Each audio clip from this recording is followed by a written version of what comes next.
tous, alors aujourd'hui nous allons vous proposer une recette de crackers maison, donc des petits crackers pour l'apéro ou bien à tartiner avec houmous, guacamole, enfin tout ce qui vous fera plaisir. Donc c'est une recette très simple et dans un premier temps ce que je vous propose de faire c'est déjà d'allumer votre four sur 200 degrés. Donc là on est parti sur une base de 150 g de farine. Donc j'ai fait un mélange de farine de blé et de farine de riz. Vous pouvez tout à fait à la maison mélanger un petit peu les farines, puisque là c'est des crackers qui vont rester plats, donc on n'a pas besoin de l'élasticité forcément des farines de blé. Donc je vais déjà juste mélanger rapidement mes deux farines ensemble. Voilà, il y en a une qui est beaucoup plus claire que l'autre, donc c'est la farine de riz, et puis sinon on a une farine de blé. Et ce qu'on va faire, c'est qu'on va mettre l'ensemble des éléments secs. Donc moi j'ai choisi pour aromatiser un petit peu ma préparation de mettre des herbes de Provence. Donc déjà ce que je vais faire c'est que je vais mettre un peu d'herbes de Provence, l'équivalent d'une belle cuillère à café bombée. Je vais mettre une pincée de sel, donc un sel fin bien entendu. Donc une petite pincée, on n'a pas besoin de sursaler, après c'est en fonction de vos goûts, mais normalement une pincée de sel ça suffit. Et je vais donc mélanger mes ingrédients secs, voilà, rapidement. Et ensuite, ce qu'on va faire, c'est qu'on va rajouter de l'huile d'olive et de l'eau. Donc je vais peser mes éléments. Donc on rajoute à peu près, ce que je vais faire, c'est que je vais faire une toute petite fontaine, une petite trou au milieu, voilà. Et donc je vais peser 60 g d'huile d'olive. C'est ce qui va donner aussi un très bon goût à la recette, que ce soit pas sec, enfin c'est vraiment très agréable. Donc l'huile d'olive et je vais mettre 90 g d'eau.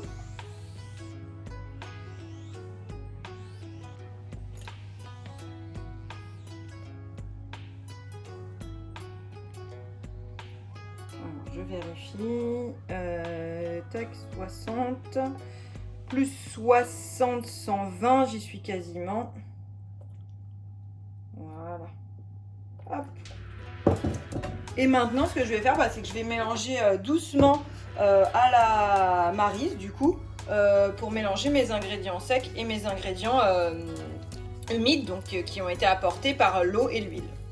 Et en fait, l'idée, ça va être vraiment de former une pâte plus épaisse qu'une pâte à crêpes, c'est plutôt une pâte à gâteau. Et pour avoir nos crackers maison. Vous allez voir, c'est vraiment rapide, donc c'est quelque chose qu'on peut facilement commencer à faire à la maison, chez nous, plutôt que de l'acheter tout prêt. Vous pouvez en faire une belle quantité, ça se conserve aussi quelques jours. Donc c'est vrai que c'est intéressant de les faire, que ce soit d'un point de vue gustatif, mais aussi financier, parce que ça revient beaucoup moins cher que de les acheter tout prêt. Donc là j'ai ma pâte qui est très belle. Moi je vais rajouter un petit peu de graines de tournesol, parce que ça donne un bon goût une fois que ça torréfie au four. Et je vais rajouter une petite pincée aussi de sésame noir.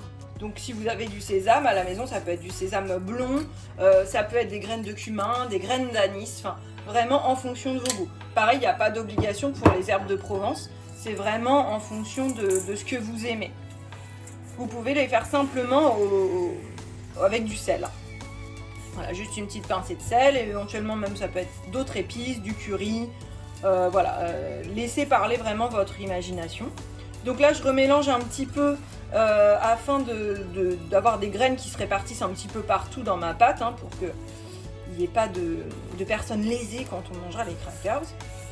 Et voilà, et là du coup ce que je vais faire, donc là tout est prêt. Ce que je vais faire, c'est que je vais étaler ma pâte. Je vais ranger un petit peu parce que je n'ai plus besoin.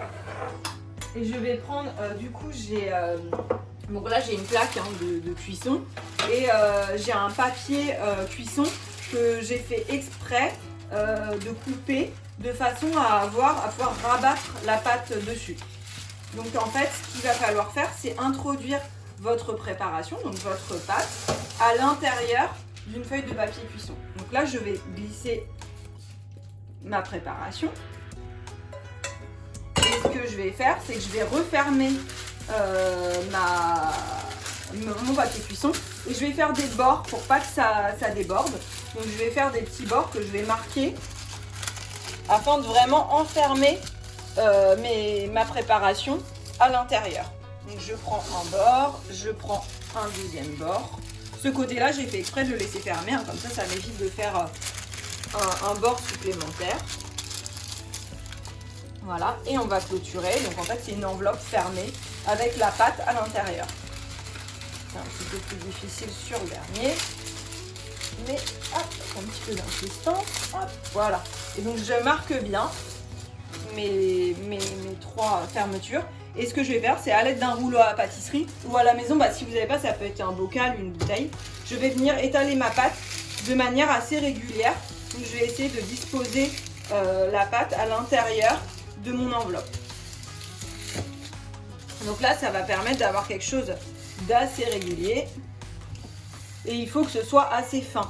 Et en fait, le fait de le faire entre deux feuilles de papier, ça aide à avoir quelque chose de très fin et que ce soit beaucoup plus facile à manier en fait.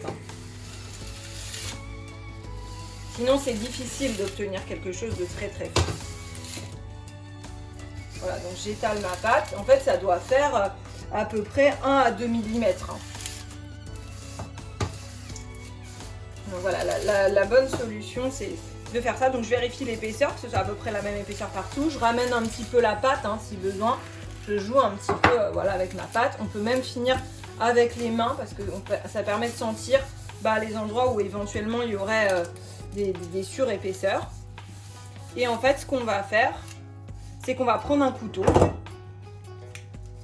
Et ensuite, on va rouvrir notre enveloppe.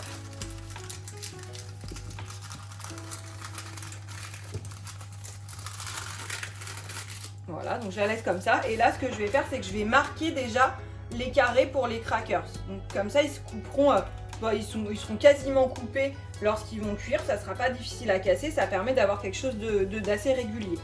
Donc là, sur les formes, vous pouvez faire des carrés, des rectangles, éventuellement, si vous êtes à l'aise, des losanges, voilà. Mais là, on va faire quelque chose de simple. Donc on va quadriller. Donc j'essaye de faire à peu près tous les 4 cm, on va dire. Et je vais faire la même chose dans l'autre sens. Donc ça dépend, là si vous voulez faire des grands crackers, c'est possible aussi, on n'est pas obligé de faire des petits crackers. C'est vraiment comme vous avez envie.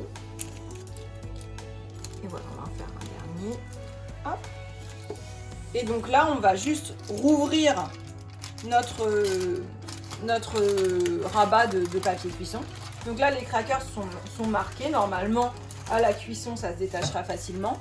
Et je vais juste prendre un ciseau pour éviter d'avoir cette feuille là qui va nous gêner pour la cuisson.